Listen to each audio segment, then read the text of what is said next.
Olá! Concurso para a Universidade Federal de Viçosa, Minas Gerais. Você já viu? Pois é, inscrições estão quase abrindo, pertinho aí da gente, certo?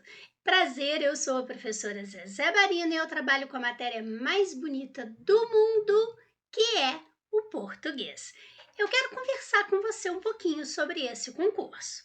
Bem, a banca para esse concurso é a banca própria da UFV, né, de Minas Gerais, é o PROGEP. São 7 vagas para assistente em administração. Veja, nível médio. Muito bom, não é? Remuneração 2.600 mais benefícios. Então, isso aí sobe bem, né? Inscrições, como eu falei, 19 de julho até 17 de agosto. E a prova, dia 1º de outubro, pertinho já, não é? O tempo está passando bem rápido. Bem, o que eles vão cobrar em língua portuguesa? Nós temos aqui no conteúdo programático que a banca colocou no edital a parte natural do texto. A banca realmente tem um envolvimento muito grande com a parte textual. Então, eles cobram aqui a questão da compreensão do texto, né? E também da produção desse texto. Então, aqui dentro nós temos a leitura daquilo que está explícito na compreensão e a gente, dentro da produção, também pode observar aquilo que não está explícito, aquilo que poderia estar pressuposto ou subentendido ali dentro. Veja que aparece aqui a questão do texto e de fatores de textualidade, que a gente trabalha muito quando a gente fala dos mecanismos de coesão, os mecanismos de coerência. Então, há muitos termos aqui dentro que precisam ser estudados. Veja que também eles cobram a parte de figuras de linguagem. Você sabe a diferença de uma metáfora, por exemplo, para uma comparação? Você sabe a diferença, por exemplo, de uma metonímia para uma metáfora? Então, temos que conhecer isso, mas de uma maneira rápida. Não é ficar tentando decorar aquilo ali e não saber a diferença de um para o outro, não é? Quando se fala em texto, a gente também observa aqui dentro a relação de sentido, ou seja, aquele aspecto semântico do texto. Quando se fala em sentido, está falando de semântica. Então, homonímia, então são palavras, né, que aparecem aqui para gente com a mesma escrita ou a mesma pronúncia ou a mesma pronúncia e sentidos diferentes. Por exemplo, nós temos aqui a paronímia, que é quando essa escrita ou essa pronúncia, elas são semelhantes. Veja que aparece polissemia, é a característica da palavra ter vários sentidos. Eu pego, por exemplo, a palavra manga e pode ser a fruta ou a manga da camisa, não é? Veja que aparece aqui dentro falando também de sinônimos e antônimos. E a gente tem, assim, um erro muito grande em achar que sinônimos são sentidos iguais. Não, eles são sentidos semelhantes e a gente tem que prestar muita atenção nisso. Afinal de contas, lindo não é igual a bonito, não é? Ele é semelhante, então isso é sinônimo. E antônimo seria o oposto.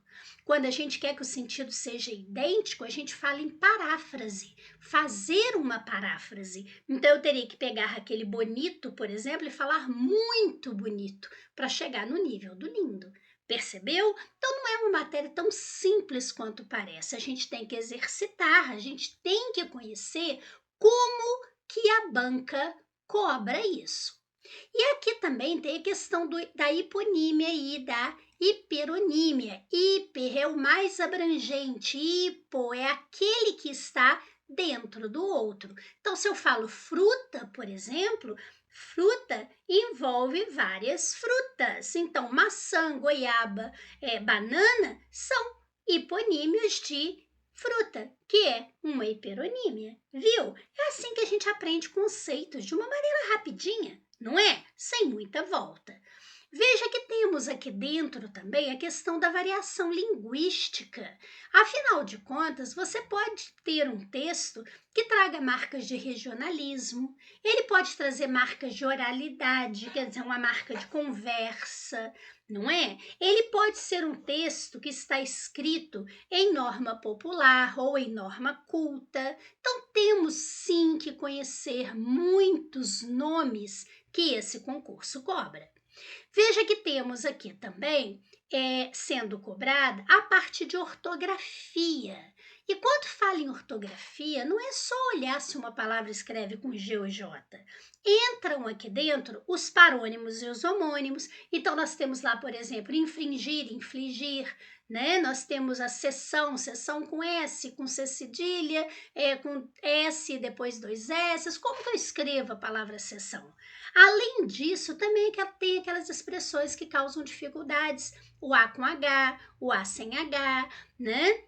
O caso, por exemplo, de afim junto, afim separado, e entra emprego do hífen. Veja, novo acordo ortográfico no emprego do hífen e também a acentuação gráfica com o novo acordo ortográfico. Então, olha quanta coisa tem que ser estudada num nomezinho ingênuo, né? Ortografia.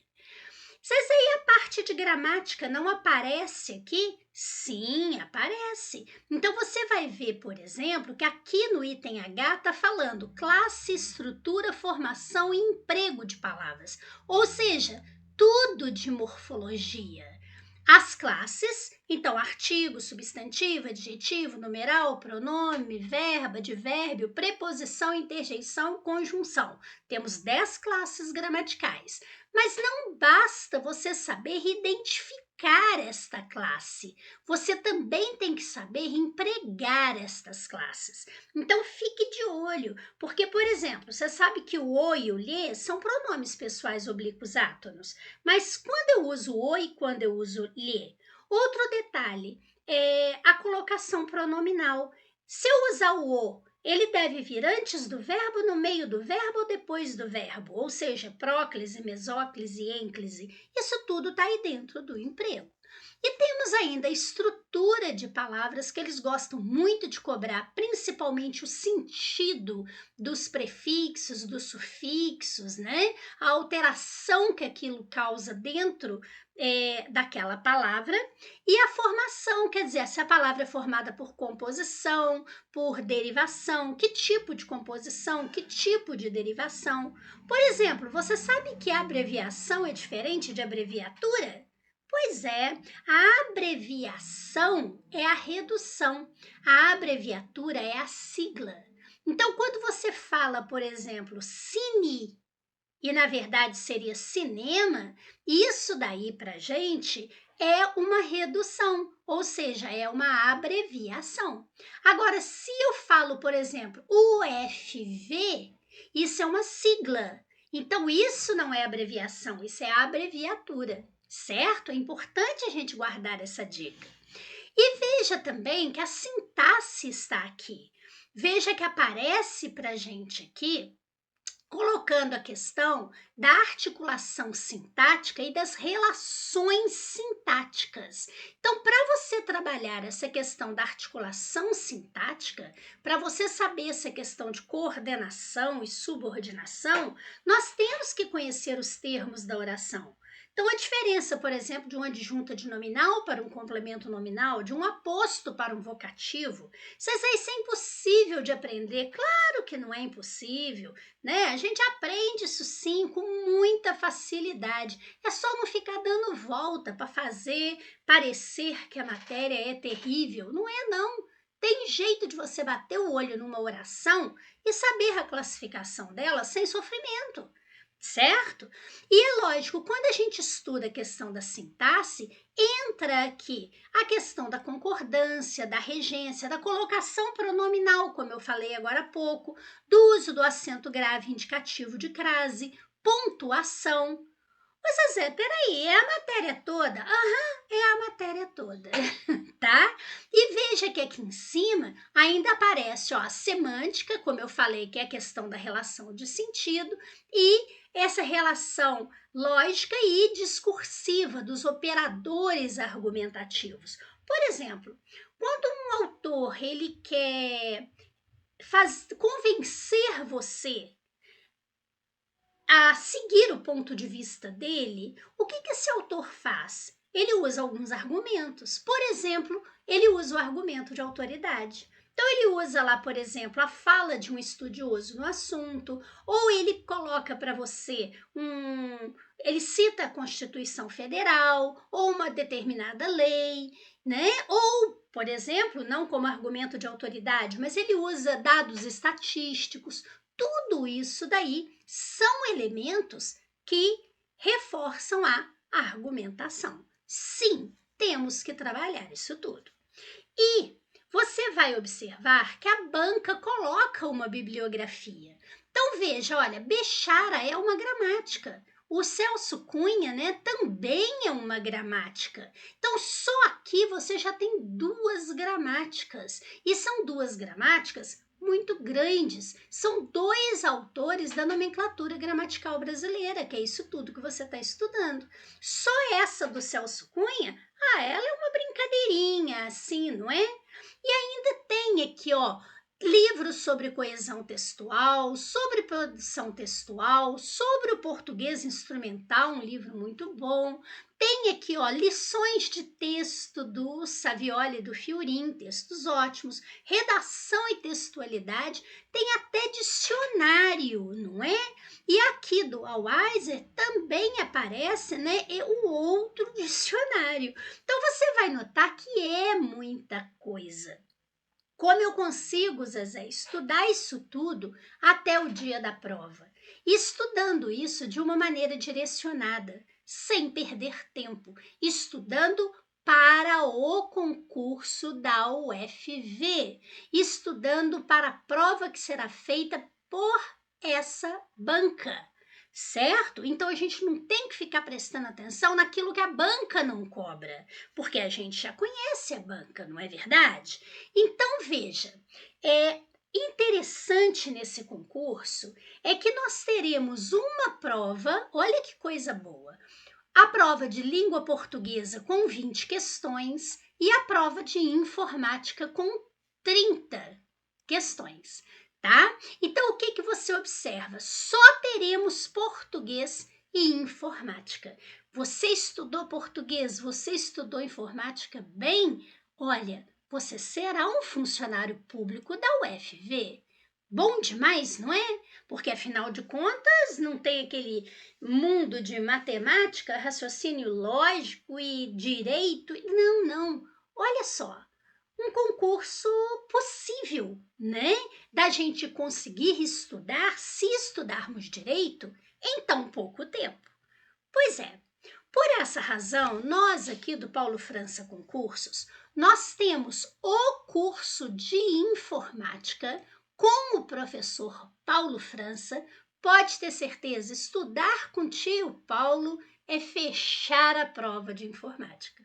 Você tem o meu curso de português, o FV em questões. Como que isso funciona, Zezé? Pois é, você tem lá uma primeira prova da UFV com 15 questões. Você vai resolver essa prova, que eu vou passar para você, e você vai corrigir esta prova. Pronto. Você viu lá o que você acertou, o que você errou, quais foram as suas dúvidas. Em seguida, você vai assistir ao meu vídeo. E lá no meu vídeo, eu vou fazer uma por uma das questões. Então, eu pego lá, questão número 1. Então, a questão número 1, por exemplo, eu começo a explicar desde o enunciado. Então, aqui no enunciado, está falando, por exemplo, de uma questão sintática semântica. Então, eu vou explicar para você o que seria isso que eles estão pedindo. Em seguida, nós temos lá as opções. Pois é, muita gente marca a letra A, mas a resposta é C. Por que a resposta não é A? Eu vou explicar para você. Por que a resposta é C? Eu vou explicar para você. E aí, ó, Vou explicar a B, vou explicar a D, vou explicar a E. Eu vou fazer isso com as 15 questões. Detalhe, vamos supor que a questão número 2 envolva a diferença entre complemento nominal e adjunto adnominal. Então, eu vou explicar para você exatamente a diferença para aí a gente poder fazer a questão. Ótimo! Fizemos isso com as 15. Você ainda teve dúvida? Mande a sua dúvida para mim, que eu responderei particularmente para você. Acabamos essa prova? Então vamos para a próxima, mais 15 questões. Viu que coisa boa? Nós vamos fazer no mínimo 100 questões de provas da banca UFV. Dá ou não dá para aprender muito? Com certeza, não é? Você estará estudando, conhecendo a banca e exercitando. Ótimo, não é? E, além de tudo, você pode adquirir a dobradinha Português e Informática, que é o que vai aparecer no seu concurso público, certo? Bem, eu selecionei aqui 2 provas da banca para que você possa conhecê-la. Então, olha só, essa primeira aqui foi da UFV Minas Gerais de 2022 para técnico de laboratório, Química, tá? Da área de Química.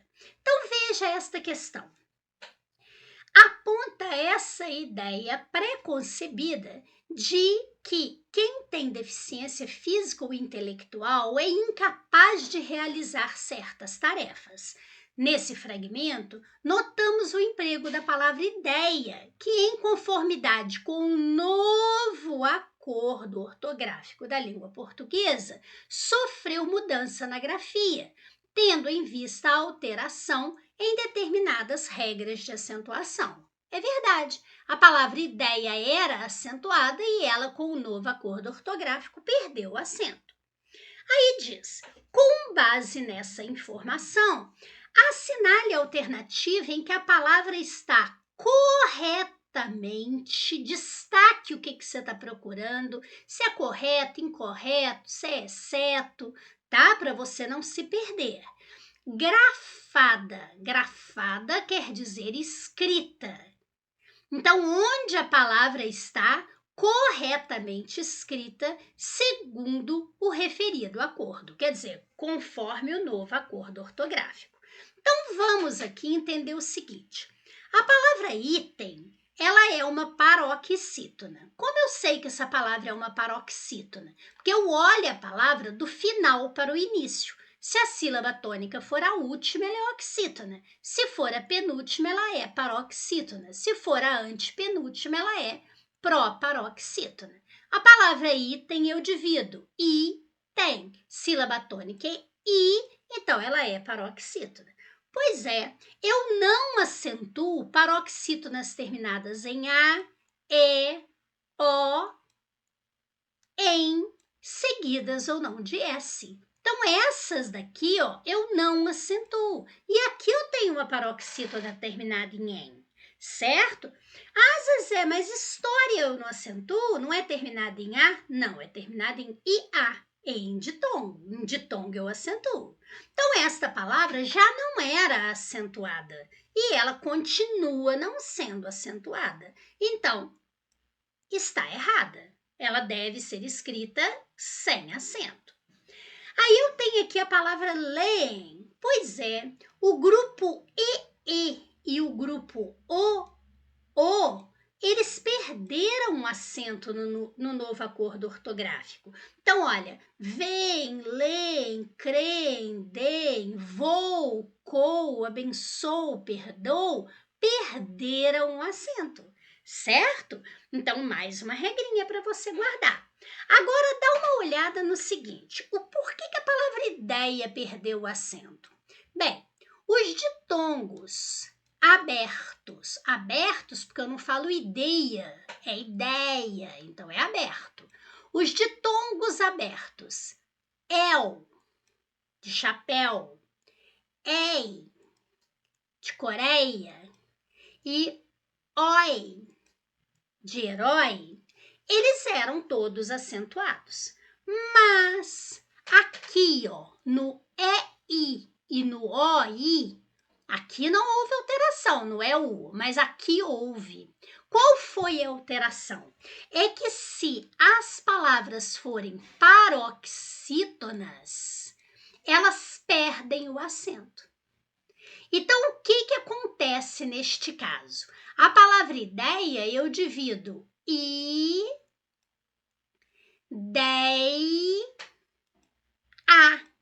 Não é ideia, não. É ideia. Então, esta palavra tem o ditongo aberto ei e ela é paroxítona. A sílaba tônica é a penúltima. Então, quer dizer que ela perdeu o acento. E isso acontece com EI e com OI. Então, olha essas duas palavras aqui, herói e heróico. Aqui eu tenho ditongo aberto oi. Aqui eu também tenho ditongo aberto oi. Em heróico, a sílaba tônica é a penúltima, ela é paroxítona. Então, ela perdeu o acento. Viu?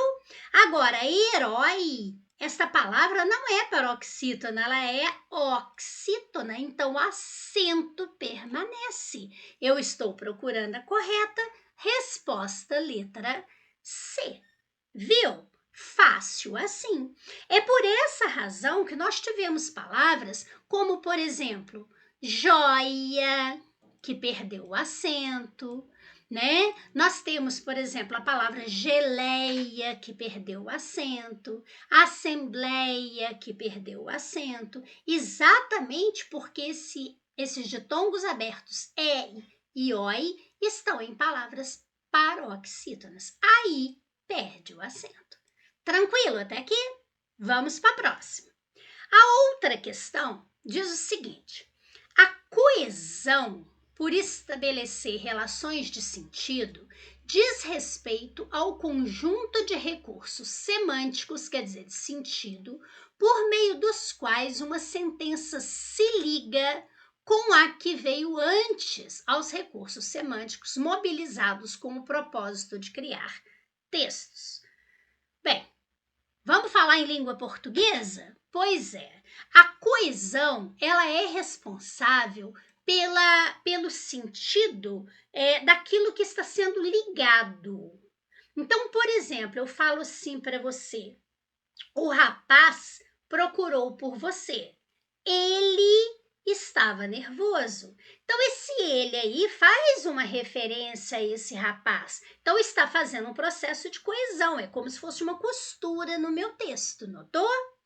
Tá, mas onde que começa essa questão, afinal de contas? Tá aqui, ó, né? Com base nas informações acima, analise o trecho a seguir. Se a ciência é uma caixa de ferramentas e é a maneira para pensar e mudar nossas perspectivas, a maneira de explicar nosso mundo, os fenômenos naturais e sociais, é direito de todo ser humano compreender seu funcionamento para embasar seus argumentos, refutar ideias estapafúrdias, educar-se e participar do mundo a partir desse conhecimento por compreensão. De acordo com Coste, está lá, é o autor que está lá em cima. O mecanismo de coesão promovido pela utilização do termo sublinhado acima deve ser classificado como. Então vamos lá, o que acontece aqui? Quando nós falamos em coesão referencial, é quando a gente tem aquele sistema de relações no texto que trabalha lá com palavras, com expressões, que permite ao leitor saber a que se refere. Então, por exemplo, eu falo assim para você, uma frase parecida com a que eu disse anteriormente. Por exemplo, João foi à festa, ponto. Ele estava bonito. Então, você nota que eu estou retomando um termo, é uma referência. Ou então, eu poderia falar, ele estava muito bem vestido, João fez sucesso. Então, eu ainda vou dizer quem é o elemento. Isso é fazer referência, que pode ser aquilo que já foi mencionado, que é referencial, ou que será, né? Referencial no sentido de anafórico, porque já foi mencionado, ou será mencionado, portanto, catafórico. Tá, isso é um tipo de coesão. Outro tipo de coesão que nós temos aqui é a questão sequencial. O que é essa questão sequencial? É quando o autor ele está criando condições para a progressão do texto. Então, as flexões, por exemplo, seja as flexões e os modos verbais. Então, eu coloco lá, por exemplo, acreditamos que eu estou usando primeira pessoa do plural. Aí eu continuo meu texto e eu quero fazer uma referência a uma outra pessoa. Aí eu falo assim: ele pensa que. Então, é ele, não nós. Mas lá na frente eu já vou dizer: entendemos que o autor está equivocado. Então, eu falei, entendemos, porque agora somos nós novamente. Então, isso daí vai promovendo essa sequência de ideias. Isso também acontece quando a gente usa conjunções, porque você pode usar, por exemplo, ele disse isso. Além disso, falou aquilo. Então, eu estou somando essas ideias. Eu posso usar um mas. Ele entrou, mas saiu logo. Eu estou unindo o entrou e o sair logo, mas estou mostrando que essas ideias são opostas, são adversas. Por isso, eu usei essa conjunção adversativa, certo? Isso pode ser por meio de palavra, né? Ele falava, falava, falava, falava. Então, também é uma maneira que a gente tem de criar condições para essa progressão textual, tá? Para essa progressão temática, certo? Agora, então também é um tipo de coesão. Agora, quando a gente fala em tangencial, o que seria isso? O objetivo da ideia daquele autor, ele não é atingido, não fica claro, quer dizer, sai pela tangente. Então, na verdade, é uma falha na coesão e na coerência. Quando eu falo em circunstancial, é a presença de detalhe redundante, detalhe que não é importante, né? Aquilo ali é só circunstância que está sendo apresentado e também não contribui em nada com a coesão, nem com a coerência. Então, como aqui esse seu retoma algo que foi anteriormente mencionado, porque ao dizer aqui, ó, se a ciência é uma caixa de ferramentas e é a maneira para pensar e mudar nossas perspectivas, a maneira de explicar nosso mundo, os fenômenos naturais e sociais, é direito de todo ser humano compreender o seu funcionamento. Quer dizer, o funcionamento do que foi dito anteriormente. Então, neste caso, nós temos um exemplo de que tipo de coesão? Sem dúvida alguma, será a coesão referencial, porque está aqui, ó, fazendo referência a algo que foi anteriormente mencionado.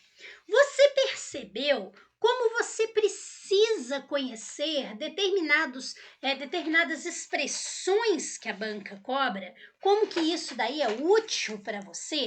Então, muita atenção quanto a isso, para você não se perder, né, em relação à prova da UFV. Não é simplesmente ficar pensando naquela prova que a gente fez lá na escola, que ficava cobrando só para gente, né, uma compreensão básica, ou cobrando algumas, ou isso aqui é um objeto direto ou isso é um sujeito. Não, não é assim que a UFV trabalha. Então, é necessário você estudar focado na banca e exercitando, certo? Bem, por essa razão, está aí curso de informática do tio Paulo, curso de português com a tia Zezé e vamos lá de dobradinha português e informática, que é o que você vai precisar para passar nesse concurso e se tornar um funcionário público, certo? Estamos aí aguardando você para que a gente ajude você a realizar seu sonho, certo? Muito obrigada, fique com Deus, paz e luz para você.